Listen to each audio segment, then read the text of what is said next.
I have 3 questions, and I'll try and throw them in fast. First, tough economy.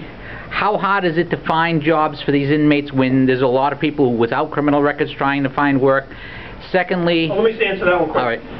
All right. I wouldn't say impossible, but extremely difficult. Let's be candid. If you're an employer, it's the easiest thing to do is just simply say, guy's got a criminal record, I don't want any part of him, and move on, you know? I mean, that's the easy way to go. So it's challenging for anybody to find a job right now. Anybody. You're an inmate, you got a Corey check. That's why I tell my high school kids and middle school kids, you get arrested, you go to jail, like this guy behind me in my screen, you got a Corey. And it'll haunt you for the rest of your life. You won't get into the military, you probably won't get the job, you might go into schools. Don't make those mistakes. So it's extremely difficult, but again, my job as sheriff is to try to assist in any way I can to get people employed, because back to Reagan's adage that a job, I believe, is the best social program to keep someone out of prison. But it's very challenging. Okay, second question. The gangs, how do you keep the gangs in check within the prison? Extremely difficult.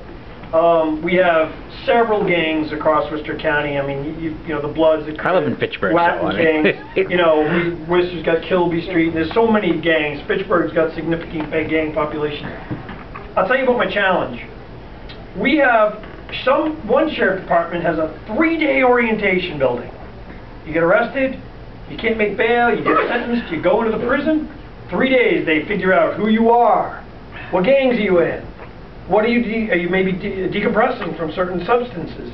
You know, what are your education levels? They have 3 days to work this out. I got 10 minutes. I got 10 minutes, we got to move them in. I don't have that facility. I don't have those employees. I don't have that. So it's tough. You have to look at people's tattoos. Some people self-identify. Let's be candid about it. A lot of gang members will tell you where they are because they know if they go to the wrong place, they can get killed. So we have to work very closely. It's tough. We have several gangs, and we can't merge those populations.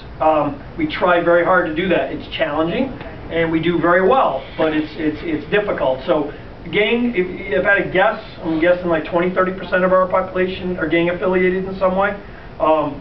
It's tough. It's a tough population, and we have a significant issue, and there's always issues. And that's why we have a lot of intel inside the jail.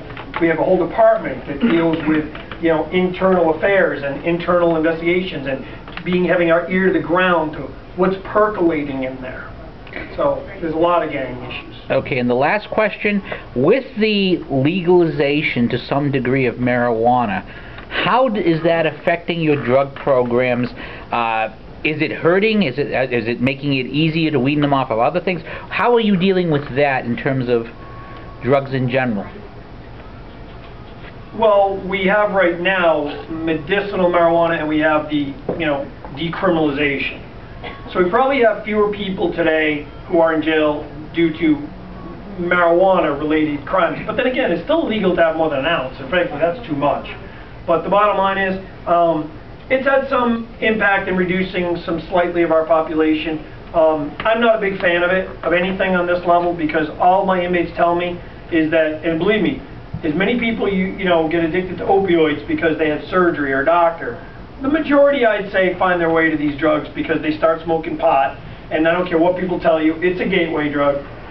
It might not be a gateway drug for everybody. I'm not saying every person who smokes marijuana is going to end up addicted to opioids or cocaine or heroin. But the truth be told, if you talk to inmates in prison, they'll tell you, I started smoking marijuana, I got high, and when I got high, it changed everything. And what that means is when you get high, you start hanging out with different people. When you get high, you start making, you know, frankly, stupid decisions. And when you get high, you start doing different drugs. So for me, I don't like this trend we're moving in, because I think it flies in the face of what the people that work the streets and work in the clinics will tell you. But it's become a political issue right now. But it has not had a substantial impact on our population.